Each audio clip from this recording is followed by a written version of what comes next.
I've never run a mile in this kind of shape at this time of the year, so there's no point putting a ceiling on it, because if I'd done that up until this point, I probably wouldn't be where I am now. My coach, Andy, told me to not think about the first 800s. So let's get behind this right from the start. We want sub 400, 600 to go. That's possibly where a gap started to open up. It's on schedule.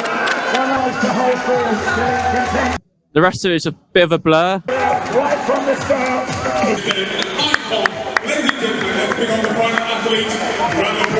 Pretty good, pretty happy. Last time we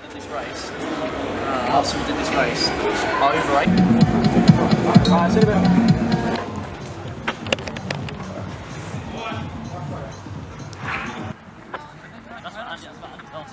Is that what he does? He said, but then he says he said,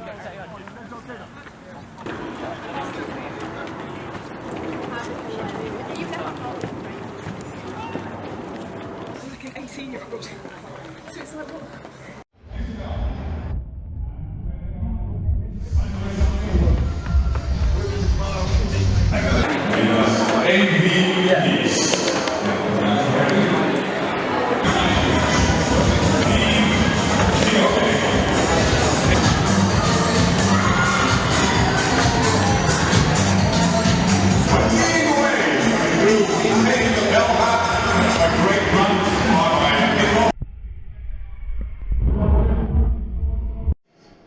Number 18, number 30, number 43.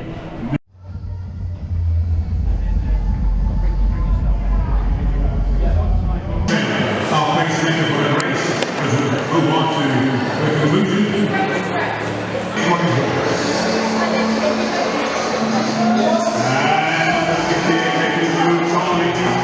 Now moving into first place, we get the youngster falling into second. The winning is the youngster in second place. 2 laps to go. We have Andy Taylor here with the presentation with a round of applause.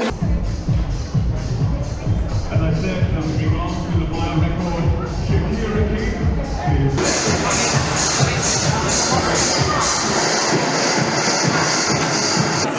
Missed. One withdrawal or one no-show. Final London Road 10K to win the Vitality for Aldershot Farnham, Ellis Cross. Hit number 5.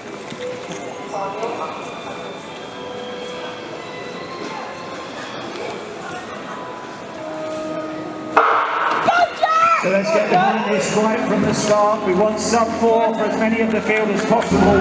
Those 9 metres back from the start line are going to be crucial. McMurray looking to take the runners. Keep your eye on the prop on the far side of the arena.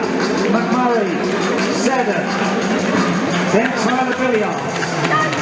And it's quick, it's on schedule. 1 down, 7 to go. Henry Giles, a former winner of this event. It's a very rare thing to have an all-British fielder. McMurray really stringing them out, and we're on 57 as they go through. 2 laps down, 6 laps to go. Roy Edmond up there in 4th place. Tyler Billiards, who's been mixing cross-country for our 2-miler. Lots of them are right on the fringe of form.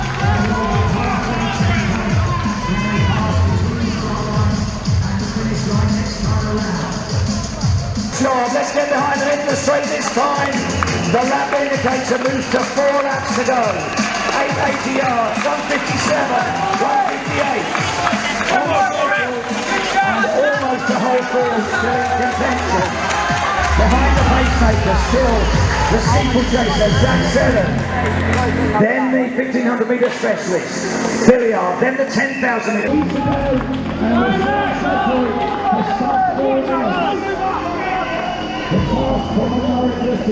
40 yards to go. McMurray steps off. Just 7. Tyler Billiard. They've been in that order right from the start. It's a group of 5 getting away. And it is going to be very, very close.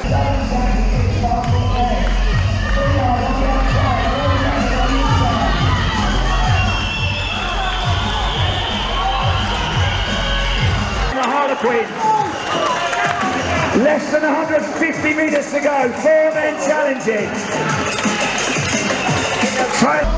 Go on, Tyler! Let's go, Tyler! It's going to be desperately close, but on the outside, it looked like so tough that he maybe just took it. 3:59.26. We have our sub-4 minute mark.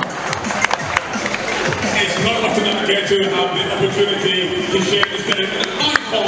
Ladies and gentlemen, let's bring on the final athlete. Round of applause for the final athlete. Yeah, so I was at my track yesterday with my coach, Andy Hobdell, and he essentially told me to not think about the first 800s. So just get on the train, don't like zone out almost, just run. And that's all I was trying to do, was just focusing on the person ahead of me. And that was fine. I think I made a few moves during the race to try and get up, not at the front, but moving forwards. The rest of it is a bit of a blur. I felt fairly decent up until about 400, 600 to go. And I think that's possibly where a gap started to open up between me and the guys who were running either sub or low 4. And that's when I think I knew I was starting to struggle a bit. And Ellis came past me, I think, with a lap and a half to go, so about 300 metres to go. That's when I knew I just needed to kind of keep moving. I think round either this bend, so with about just under 200 to go, that's where I felt like I was starting to lose control of my legs a little bit. But I think the thing that's nice about running 15s or like a mile is that you know if that you're feeling at least okay up until about a K or 1200, then you've done a good amount of work, you've banked time. Coach said anything between 403 to 409 was like a good target.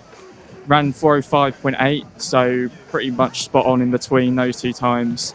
And yeah, can't be too disappointed. I did this event 5 years ago. I ran 446. I've only run 2 miles, both indoor, both here.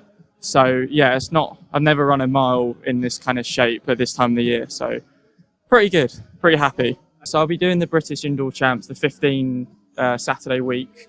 That's going to be another kind of first for me, good experience. And again, bit of an unknown. I don't know kind of whether I should go in expecting to challenge to make the final or just have a good run in the heats. It's obviously going to be a totally different race from tonight.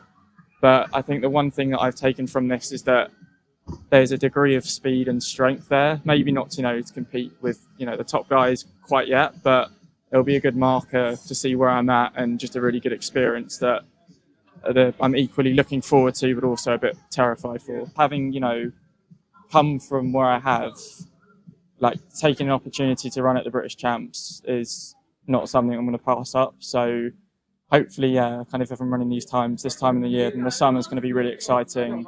I'll probably aim to do some 5Ks, 10Ks, and then move down to 15 and 3 as well, and just see where I can go. And I think I'm going to have to make sub-4 a realistic target for the mile in the summer.